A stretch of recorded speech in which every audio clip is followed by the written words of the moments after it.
একবার ভাবুন তো, মা বাবাহীন একটি মেয়ের জীবন কেমন হতে পারে। এই নিষ্ঠুর পৃথিবী তার জন্য কতটা কঠিন হতে পারে। তার উপর আবার যদি স্কুলের সহপাঠীরা তাকে বুলি করে, তাহলে তো 16 কলাই পূর্ণ। এমন অবস্থায় একটি স্কুল স্টুডেন্ট কি করবে? একাকিত্বে হিংস্র হয়ে উঠবে, নাকি নিজেই ভেতরে ভেতরে শেষ হয়ে যাবে? আমাদের আজকের মুভিটিও ঠিক এমনই এক কাহিনীকে কেন্দ্র করে নির্মিত। কিন্তু বুলিংয়ের শিকার হওয়া, একাকিত্বে ভুগতে থাকা এই মেয়েটির সাথে শেষ পর্যন্ত যা হয়েছিল তা আপনি কল্পনা করতে পারবেন না। তাই চলুন দেরি না করে শুরু করা যাক আজকের টুইস্টে ভরা মুভির গল্পটি।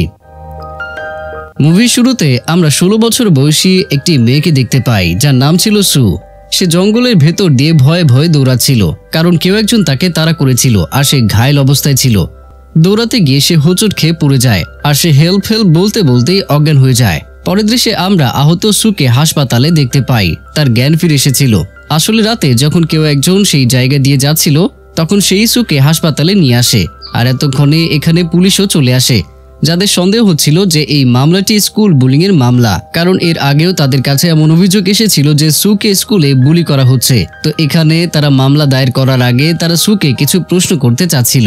সুয়ের মা মারা গিয়েছিল আর তার বাবা তাকে ছেড়ে চলে গিয়েছিল। সুয়ের পরিবার বলতে তাই এখন আর কেউই ছিল না। এখানে গোয়েন্দা তাকে জিজ্ঞেস করে, বলো গতকাল কি হয়েছিল? কিন্তু সু কিছুই বলে না। তখনই সেখানে তার ক্লাস টিচার চলে আসে আর গোয়েন্দাদেরকে তাড়ানোর ব্যবস্থা করে। আর তার কথাবার্তা শুনে আমরা এটা বুঝতে পারি যে এই টিচার চাচ্ছিল না সু পুলিশের কাছে কোনো কিছুই ফাঁস করুক, যে আসলে স্কুলে কি হয়। এরপর সেখানে 3 জন মহিলা আসে, যাদের দেখে সম্ভ্রান্ত পরিবারের বলে মনে হচ্ছিল। এখানে আমরা জানতে পারি স্কুলে এই 3 জন মহিলার মেয়ে সুকে বুলি করত, আর তাদের ওপরই পুরো পুলিশ ডিপার্টমেন্টের সন্দেহ ছিল। এখানে গোয়েন্দা সেই 3 জন মহিলাকে বলে নিজেদের মুখ একদম বন্ধ রাখবেন, আর সুকে হুমকি দেওয়ার চেষ্টা তো ভুলেও করবেন না। ভালো হয় এখান থেকে চলে যান। এসব শুনে একজন মহিলা গোয়েন্দাদের উপরে চিৎকার করা শুরু করে দেয় আর বলে, আমরা ধনী ও প্রভাবশালী, তাই আমরা যে কোনো কিছুই করতে পারি।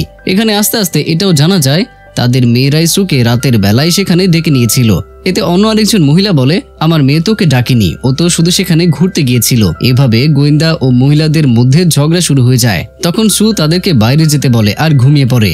পরের দৃশ্যে আমরা সুয়ের ক্লাস টিচারকে দেখতে পাই, যে প্রিন্সিপালের সাথে দেখা করতে গিয়েছিল আর বুলি সম্পর্কে কথা বলছিল। কিন্তু প্রিন্সিপাল এসব শুনে বুলি নিয়ে কোনো পদক্ষেপ নেওয়ার পরিবর্তে সুকে অন্য কোনো স্কুলে বদলি করে দেওয়ার কথা বলে। এদিকে কিছুদিন কেটে যায় আর সু এখন হাঁটতে পারছিল, আর সেই গোয়েন্দা সব সময় তার খোঁজ নিচ্ছিল। সে সুকে প্রতিদিন একই প্রশ্ন করত, কিন্তু সু চুপ থাকতো। তাই কোনো প্রমাণ হাতে না আসায় এই মামলাটি পুলিশের কাছ থেকে সরিয়ে নেওয়া হয়। একদিন রাতে সবকিছুর উপর বিরক্ত হয়ে সু নিজের জীবন নেওয়ার চেষ্টা করে। তখনই সেখানে একজন সমাজসেবিকা আসে, যার নাম ছিল জুন। তার কাছে এখন সুয়ের মামলাটি হস্তান্তর করা হচ্ছিল। সবচেয়ে অবাক করা বিষয় হলো, জুনও স্কুলে বুলিং এর শিকার হতো, তাই সে জানতো এই কষ্টটা কেমন, আর তা থেকে মুক্তি পাওয়ার জন্য প্রতিশোধটাই বা কিভাবে নিতে হয়। জুনের কথা শুনে সু কান্না করা শুরু করে দেয়। এতে জুন বলে, এত বেশি ভেবো না, দ্রুত সুস্থ হয়ে ওঠো, এরপর সব ঠিক হয়ে যাবে। কিছুদিন পর সুকে হাসপাতাল থেকে ছেড়ে দেওয়া হয়। আর এখানে আমরা দেখতে পাই বুলিকারীদের লিডার লিজিকে। সে সুয়ের কাছে নতুন ইউনিফর্ম নিয়ে আসে আর হুমকি দিয়ে আবারও ভয় পাওয়ানোর চেষ্টা করে। সে বলে, যদি পুলিশকে এসব বলিস তবে তোকে ছাড়বো না, বলে রাখলাম। এসব বলে সে ওখান থেকে চলে যায়। জুন ওয়ার্ডের বাইরেই দাঁড়িয়েছিল আর সে সব কিছু শুনে ফেলে। তারপর সে সুকে নিজের সাথে নিজের বাসায় নিয়ে যায়। একদিন সু নিজের মায়ের পুরনো বাসায় যায়, যেখানে সে ছোটবেলায় থাকতো। আর তখনই সেখানে সে একটি মেয়েকে দেখতে পায়। এখানে আমরা জানতে পারি তার একটি যমজ বোন আছে, যার নাম ছিল ইয়ুঙ্গি। সু তাকে দেখে অনেক খুশি হলেও ইয়ুঙ্গি কিন্তু একদমই খুশি হয় না আর চুপচাপ সেখান থেকে চলে যায়।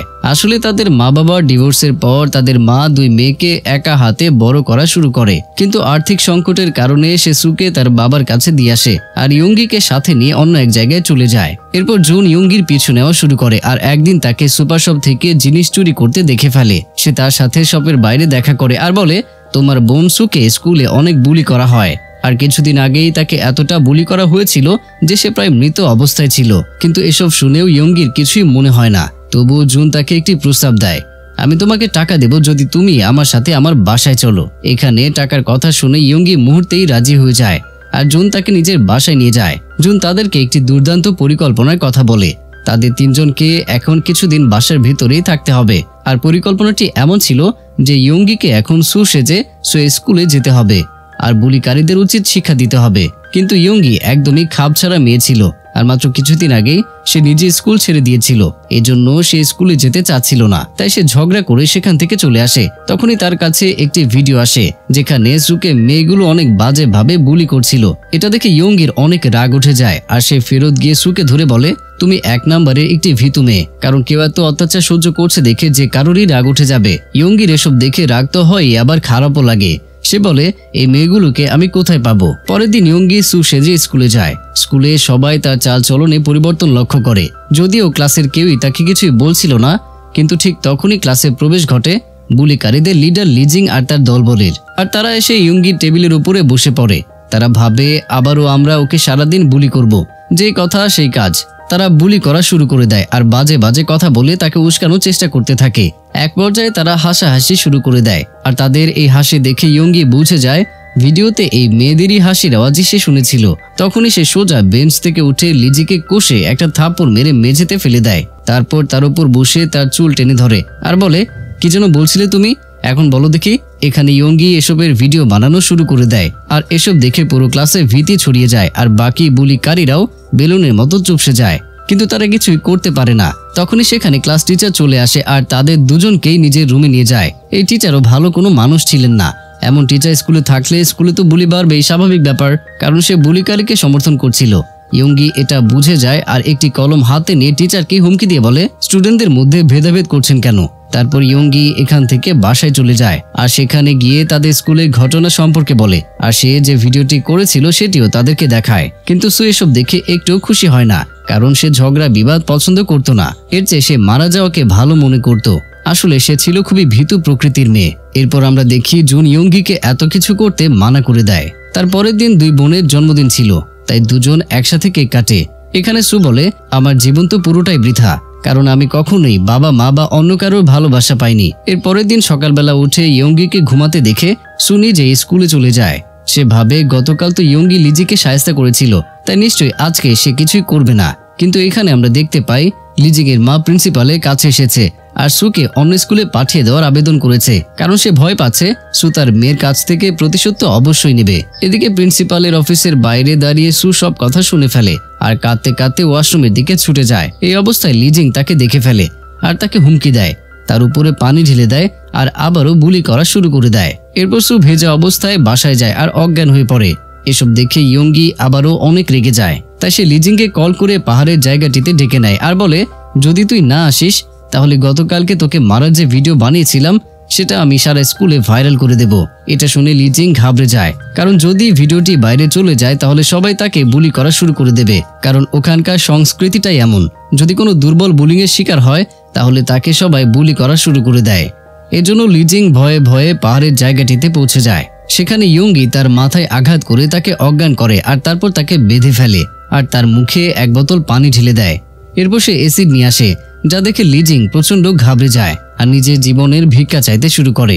কিন্তু ইয়ঙ্গি তার উপরে খুবই হাসতে থাকে আর কিছুক্ষণ পর সে তার পায়ের বাঁধন খুলে দেয় আর বলে, পালিয়ে যায় এখান থেকে। কিন্তু লিজিং পালাতে গিয়ে কিছু দূর যেতে নিচে পড়ে যায়। তখনই সেখানে সু চলে আসে আর লিজিং এর হাতের বাঁধন খুলে দেয়, কারণ সে এই ধরনের জুলুম পছন্দ করত না। এমন সময় সেখানে জুনো এসে হাজির হয় আর ইয়ঙ্গিকে অনেক বকা দেয়, কারণ সে এর আগেও তাকে এতটা বাড়াবাড়ি করতে মানা করেছিল। তারপর অ্যাম্বুলেন্স ডাকা হয় আর পুলিশ এসে ইয়ঙ্গিকে ধরে নিয়ে যায়। পুলিশ ইয়ঙ্গিকে সু ভাবছিল, কারণ তারা তো আর জানতো না সুয়ের একটি যমজ বোন ছিল। গাইজ, এখানে কিন্তু টুইস্ট আছে, যেটা একদম মুভির শেষে আপনারা জানতে পারবেন। তো এখন পুলিশ ইয়ঙ্গিকে ছাড়তে চাচ্ছিল না, কারণ যদিও তাদের হাতে প্রমাণ ছিল না, কারণ তারা সন্দেহ করেছিল যে লিজিং এর সাথে যা হয়েছিল তার জন্য সুই দায়ী। তাই পুলিশ বলে, লিজিং এর জ্ঞান ফিরতে দাও, তার সাক্ষ্য পাওয়ার পরেই আমরা তোমাকে যেতে দেব। পরের দৃশ্যে আমরা দেখতে পাই ইয়ঙ্গি জুনকে বলছে, আমার কোনো অনুতাপ নেই, বরং সুযোগ পেলে আমি আবারও এমনটাই করব। এখানে হঠাৎই লিজিং এর মা এসে ইয়ঙ্গিকে মারতে শুরু করে, কিন্তু ইয়ঙ্গি তার মাকে দেখে জোরে জোরে হাসতে থাকে আর বলে, ওর সাথে তো এটাই হওয়া উচিত ছিল, ও এসবেরই যোগ্য। এসব শুনে পুলিশ পুরোপুরি নিশ্চিত হয়ে যায় যে ঘটনাটি ঘটেছে তার জন্য সু অর্থাৎ ইয়ঙ্গি দায়ী। এরপর ইয়ঙ্গি পুলিশকে বলে আমি সু নই, সুকে আপনারা বাসায় পাবেন, যান ওকে ধরে নিয়ে আসেন। পুলিশ আগে থেকে কিছুটা আন্দাজ করতে পেরেছিল যে এই মেয়েটির চালচলন কিছুটা আলাদা, এজন্য তার কথা শুনে তারা সুকে ধরার জন্য তার বাসায় যায়, কিন্তু সেখানে তারা কাউকে পায় না। এরপর হাসপাতাল থেকে জানা যায় লিজিং এর জ্ঞান ফিরে এসেছে, তাই তারা সেখানে গিয়ে তাকে জিজ্ঞাসাবাদ শুরু করে দেয়। তখন লিজিং বলে আমার সামনে সু দাঁড়িয়েছিল, কিন্তু না জানি কার সাথে সে কথা বলছিল, তার আশেপাশে তো কেউই ছিল না, কিন্তু এমন মনে হচ্ছিল যে অবশ্যই সে কারোর সাথে কথা বলছিল। এই দৃশ্যে আমরা খুবই অবাক করা একটা তথ্য জানতে পারি, আর তা হলো সু, জুন আর ইয়ঙ্গি তিনজনই একই মানুষ। আসলে বুলিং এর শিকার হওয়ার পর হাসপাতালে যখন তার জ্ঞান ফিরে এসেছিল, তখন তার এমন মনে হচ্ছিল ইস, যদি আমার খেয়াল রাখার জন্য কেউ একজন থাকতো। এভাবেই সে নিজের মধ্যে আরো ভিন্ন দুইজন ব্যক্তির জন্ম দেয়, আর এই বিষয়টিকে বলা হয় মাল্টিপল পার্সোনালিটি। কিন্তু এদিকে সত্যিই জুন নামের একজনের অস্তিত্ব ছিল যে তার জন্য মামলা লড়ছিল, তবে সে কখনোই তার সাথে দেখা করার জন্য হাসপাতালে যায়নি। অন্যদিকে ইয়ঙ্গি ছিল সম্পূর্ণ কাল্পনিক এক চরিত্র, কারণ বাস্তবে তার কোনো যমজ বোন ছিল না। এসব দেখে আমরা এটা নিশ্চিত হই সু একজনই ছিল, আর ইয়ঙ্গির কোনো অস্তিত্ব ছিল না। তো পুলিশ আস্তে আস্তে এই সব কিছু বুঝে যায়, আর তারপর কিছুদিন সুয়ের চিকিৎসা চলে।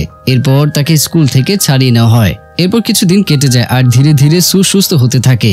তারপর তাকে আমরা এয়ারপোর্টে দেখতে পাই, কারণ সে অন্য শহরে চলে যাচ্ছিল। এখানে তার সাথে দেখা করার জন্য জুন এসেছিল, আর এটা কিন্তু সে আসল জুন। আর এর মধ্য দিয়েই এই অসাধারণ মুভির গল্পটি এখানেই শেষ হয়ে যায়। তো প্রিয়জনেরা, কেমন ছিল আজকের মুভির গল্পটি আর আমার এক্সপ্লেনেশন, সেটা অবশ্যই কমেন্টের মাধ্যমে জানাতে ভুলবেন না। দেখা হচ্ছে পরের ভিডিওতে। ততক্ষণ পর্যন্ত সবাই ভালো থাকুন, সুস্থ থাকুন, আর অবশ্যই আমাকে মনে রাখুন।